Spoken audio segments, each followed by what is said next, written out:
আসসালামু আলাইকুম, সবাইকে শুভেচ্ছা জানাচ্ছি আজকের রেসিপিতে। আজকে আপনাদেরকে তৈরি করে দেখাবো খুবই মজাদার আরেকটি জনপ্রিয় খাবার বলতে এটা সবারই কম বেশি সবারই প্রিয় খাবার, আর সেটি হচ্ছে গরুর পায়া। সেটা রান্না করে দেখাবো আজকে আপনাদেরকে।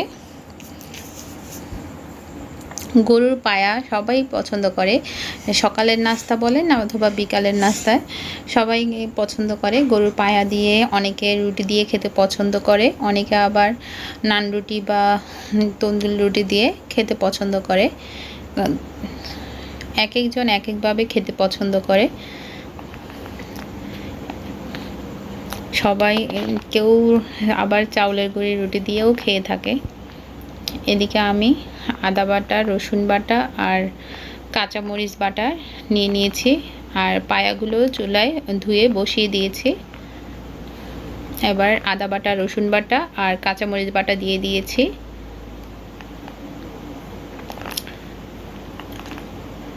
তারপর পরিমাণ মতো পানি দিয়ে দিব, যাতে আর নালাগুলো তো রান্না হতে অনেক সময় লাগে।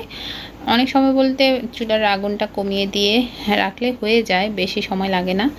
আর একটু পানি একটু বেশিই দেওয়া লাগবে, কারণ নালাগুলো সিদ্ধ হতে সময় লাগে। নালা রান্না করতে অনেক সময় লাগে, তার জন্য একটু বেশি করেই পানি দিতে হয়, না হয় ভালো করে সিদ্ধ হবে না। তার জন্য একটু নালাটাতে বেশি করে পানি দিয়ে একদম ডুবা ডুবা অবস্থাতে মতো করে বেশি করে পানি দিব। এবার 1 চামচ হলুদের গুঁড়ো দিয়ে দিয়েছি, দিয়ে ভালো করে নেড়ে চেড়ে দিব যাতে করে ভালোভাবে মিশে যায়। এবার 1 চামচ লবণ দিয়ে দিয়েছি, আরও আধা চামচ দিচ্ছি। তারপর 1 চামচ ধনিয়া জিরার গুঁড়ো দিয়ে দিব। ধনিয়া জিরার গুঁড়ো দিলে আলাদা একটা টেস্ট আসে, আর খেতেও ভালো লাগে, একটা সুন্দর গ্রান আসে। আর তেজপাতা, এলাচি, দারচিনিগুলো আগে থেকে ধুয়ে রেখেছিলাম, সেটা দিয়ে দিব।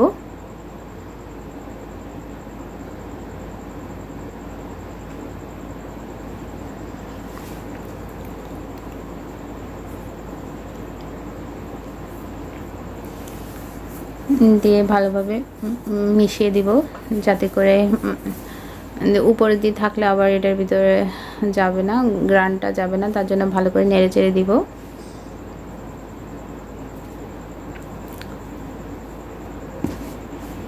সবগুলো মশলা যাতে ভালোভাবে মিশে যায়, তার জন্য ভালোভাবে নেড়ে দিব।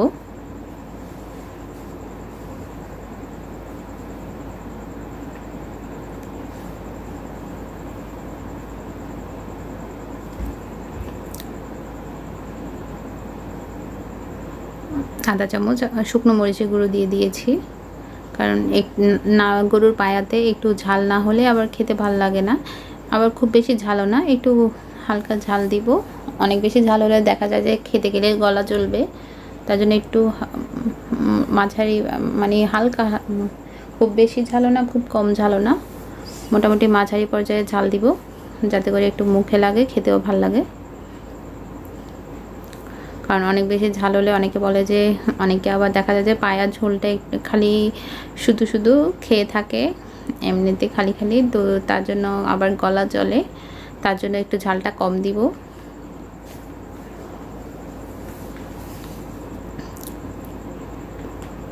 দিয়ে ভালো করে মিশিয়ে দিব, যাতে করে মশলাগুলো ভালোভাবে মিশে যায়, তার জন্য।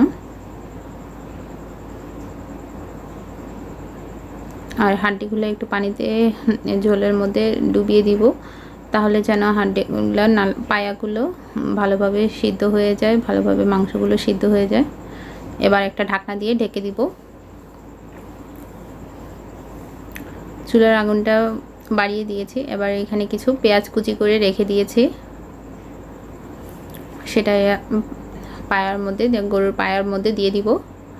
আর এদিকে দেখতে দেখতে ঝোলগুলো মানে গরম হয়ে গেছে, ব্লক আসলো, আর পেঁয়াজগুলো দিয়ে দিব। পেঁয়াজ বেশি দিলে ঝোলটা ঘন হয় আর খেতেও ভাল লাগে, কারণ পায়া ঝোলটা একটু ঘন হলে খেতে একটু মুখে লাগে, ভাল লাগে। খুব বেশি পাতলাও না, খুব বেশি ঘনও না, একটু নিয়মের মধ্যে ঘন করব। আর পেঁয়াজটা দিলে ঝোলটা ঘন হয়, খেতে ভাল লাগে। তার জন্য একটু বেশি করে পেঁয়াজ দিয়ে দিয়েছি, দিয়ে ভালোভাবে নেড়ে দিব। কারণ পাতলা ঝোল হলে আবার খেতে ভাল লাগে না, মনে হয় যে পাতলা পানি পানি, একটু ঘন হলে খেতে ভাল লাগে।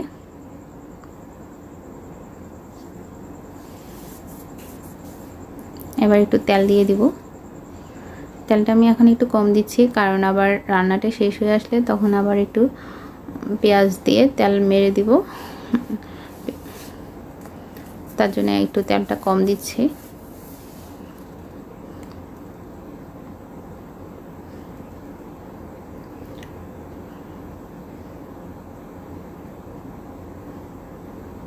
ভালো করে নেড়ে চেড়ে মিশিয়ে দিচ্ছি উল্টে পাল্টে, যাতে করে উপর নিচ সব দিকে ভালোভাবে রান্না হয়, তার জন্য।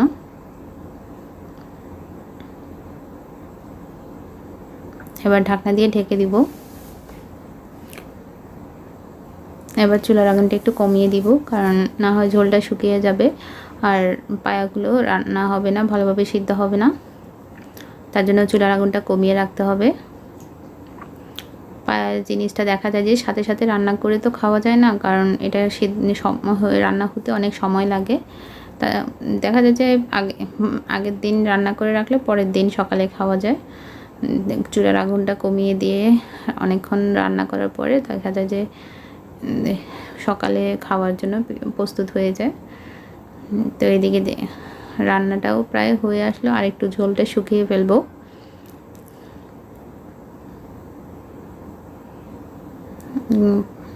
মাঝামাঝি পর্যায়ে রান্না হয়ে আসলো, আর একটু ভালোভাবে সিদ্ধ হলে খেতে ভালো লাগবে। আবার খুব বেশি জাল দিয়ে খুব বেশি সিদ্ধ করে ফেললে আবার দেখা যায় যে পায়া থেকে মাংসগুলো আলাদা হয়ে যায়, তখন আবার খেতে ভাল লাগে না। একটু মাংসটা থাকলে পায়ার মধ্যে তখন খেতে ভাল লাগে আর দেখতেও সুন্দর লাগে। এদিকে একটু চেক করে নিব লবণ আর মরিচটা ঠিকভাবে আছে কিনা।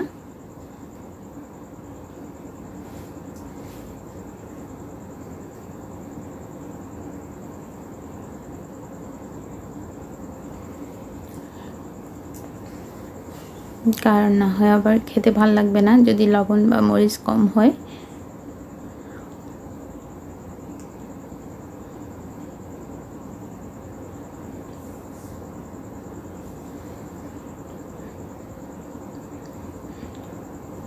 এদিকে একটু পেঁয়াজ ভেজে নিব।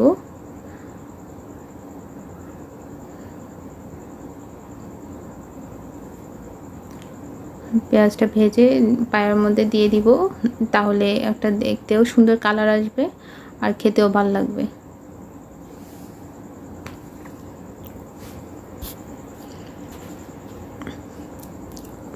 পায়া জিনিসটা রান্না শেষে একটু তেল মেরে দিলে দেখা যায় যে একটা সুন্দর কালার আসে আর ঝোলটাও খেতে ভাল লাগে।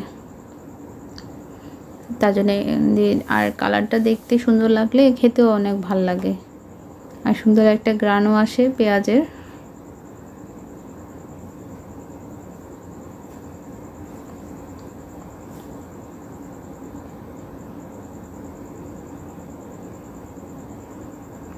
পেঁয়াজটা আবার বেশি ভাজবো না, একটু বাদামি হয়ে গেলে তখন দিয়ে দিব। খুব বেশি কালো করব না, একটু হালকা বাদামি বা একটু লালচে বর্ণ হলে তারপর দিয়ে দিব। কারণ খুব বেশি ভেজে ফেললে বা পুড়ে গেলে তখন আবার দেখতে ভালো লাগবে না, কালো কালো হয়ে থাকবে।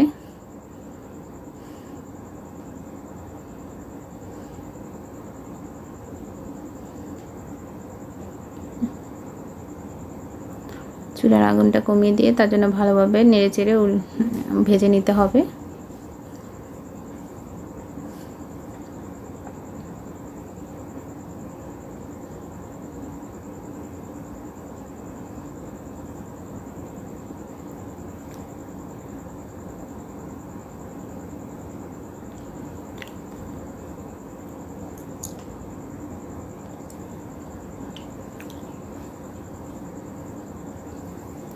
গরুর পায়াটা আবার ছোট বড় সবাই অনেক পছন্দ করে, কারণ গরুর পায়ার মাংসগুলো খেতে বা মগজগুলো খেতে আলাদা একটা টেস্ট, আলাদা একটা অন্যরকম মজা। তার জন্য ছোট বড় সবাই এটা অনেক পছন্দ করে।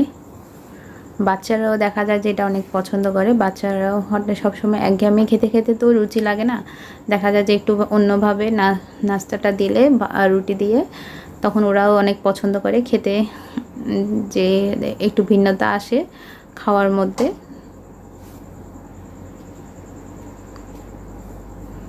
মাশাআল্লাহ দেখতেও একটা সুন্দর কালার আসলো আর খেতেও অনেক টেস্টি হয়েছে। পেঁয়াজের বেরেস্তাটা দিয়ে এবার নেড়ে চেড়ে দিব, উল্টে পাল্টে ভালো করে নেড়ে চেড়ে দিব যাতে করে ভালোভাবে মিশে যায় তেলটা আর পেঁয়াজটা।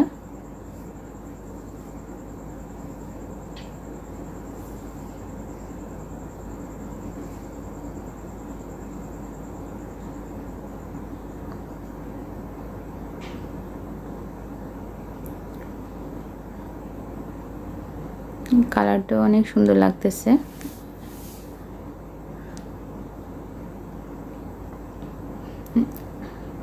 দেখতে অনেক লোভনীয় লাগতেছে আর অনেক টেস্টিও হয়েছে।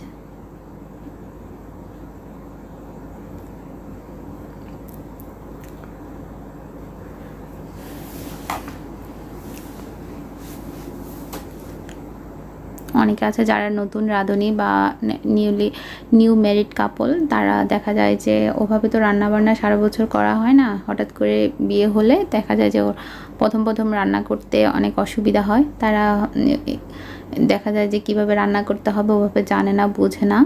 তো তারা অথবা অনেকে আছে যে এক একজন এক একভাবে রান্না করে, তো এক একজন এক একভাবে, তার জন্য এক একজনের আর্ট এক এক রকম, এক একজন এক একভাবে রান্না করে, এক একজন এক একভাবে মানে মশলাপাতি দিয়ে থাকে, অনেকে অনেক মশলাপাতি দিয়ে থাকে। সবার রান্নার নিয়ম তো আর এক না। তো যারা আমার ভিডিওটা যে ফলো করে এভাবে রান্না করবেন তারা অবশ্যই কমেন্টস করে জানাবেন যে আপনারা রান্না করার পরে আপনাদের খেতে কেমন লাগলো, মজা লেগেছে কিনা বা আমার রেসিপিটা ভালো লাগছে কিনা, তা অবশ্যই কমেন্টস করে জানাবেন। যদি ভালো লেগে থাকে তাহলে অবশ্যই কমেন্টস করে জানাবেন যে কেমন হলো আপনাদেরও রান্নাটা। Thanks for watching my video. আল্লাহ হাফেজ। Please like, share and subscribe.